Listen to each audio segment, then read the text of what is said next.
In front of me is Motorola Edge 50 Ultra, and today I would like to show you how you can operate vibration settings. Begin by launching Devices settings and scrolling down to access Sound and Vibration. Then scroll down again. Tap on Vibration and Haptics and use this switcher next to Use Vibration and Haptics to switch it on or on. If you decided to enable haptic feedback on your Motorola, you can manage all of those options.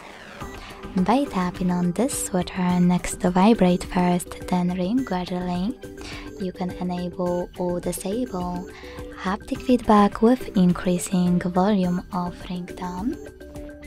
By tapping on this one next to Outgoing Call Vibration, you can enable or disable vibrations when your outgoing calls are answered. And by operating all of those sliders, ring vibration, notification, alarm, touch and media, you can adjust intensity of haptic feedback for all of those options. When you finished, go back. Now tap on this switcher next to Always Show icon when in vibrate mode to manage it as well. And last but not least, on this one next to Charging Sounds and Vibration. Thanks so much for watching. If you enjoyed this video, leave a like, comment and subscribe. Bye!